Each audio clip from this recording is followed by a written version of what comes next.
There is a lot to go over. Let's start with the actual eclipse. We have the sun and moon at 19 degrees of Aries. So 19 degrees is representing the sun card in tarot. Illumination, liberation, seeing things in its full light. 19 degrees is the epitome of the sign. It's big, it's full of that energy. And not only do we have the sun and moon at 19 degrees of Aries, we have other planets in Aries as well, which include Chiron, Venus, North Node, Vertex, Mercury. I'm gonna make sure I don't forget anything. I talk about the nodes at 250. Yeah, I got everything. Also, we have the Pluto-Neptune sextile, which will force us to evolve spiritually on a global scale.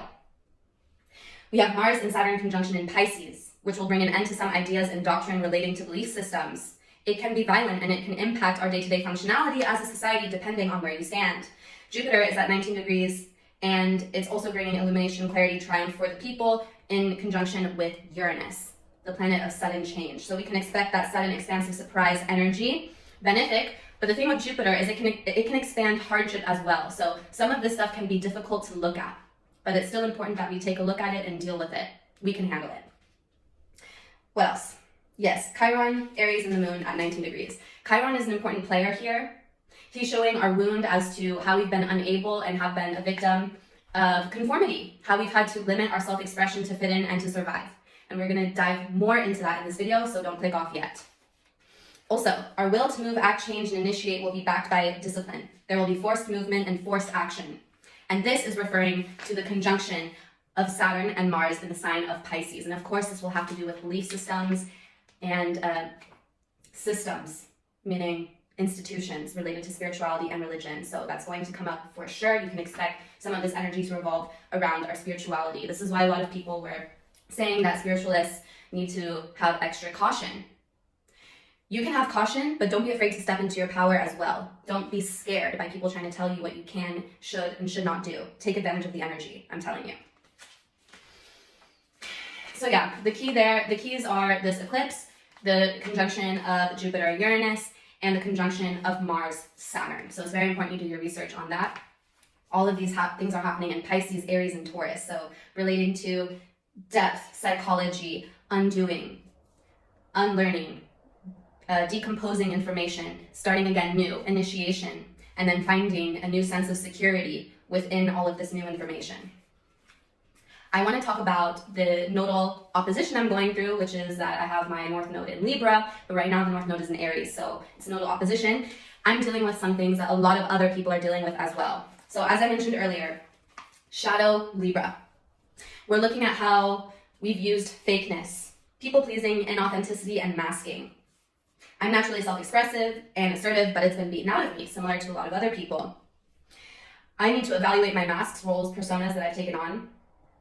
How can you live your best life when you're hiding and masking? Who wants to listen to a liar? Learn to be yourself with every person you meet. Accept yourself, and others will be forced to. Lies and fake personas repel people. Opportunities, money, light.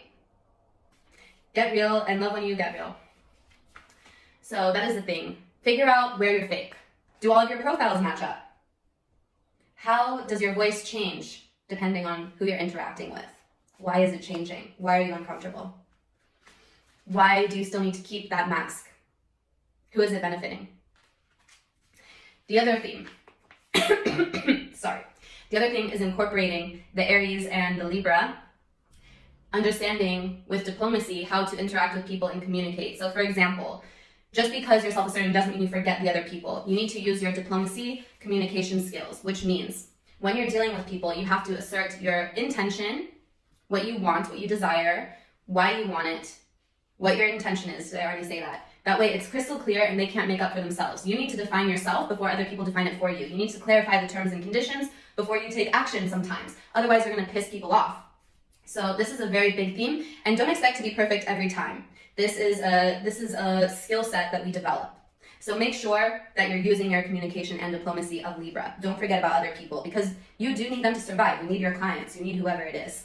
So we need to learn how to effectively speak with these people. The last theme is separation. Separating from people who cannot face their own reality. As we come into this new age, this new information, not everybody can take this information. They're going to be left behind. They're going to be stuck wallowing in their own addictions and in self-destructive behavior. And we are going to get frustrated. We're going to try to bring them into the light with us, and they're not going to get it. And instead of lowering our frequency to match them, what we need to do is love them from a distance, as painful as that is. They cannot handle this new phase, and they may need to go deeper into their despair before they come out. And we can be them for there when they want to come out, but we cannot force them into something that they're not.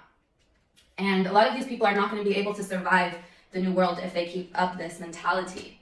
So this is why I really suggest you taking space from those people who are clearly deluded and unsure of themselves, stuck in self-deprecation.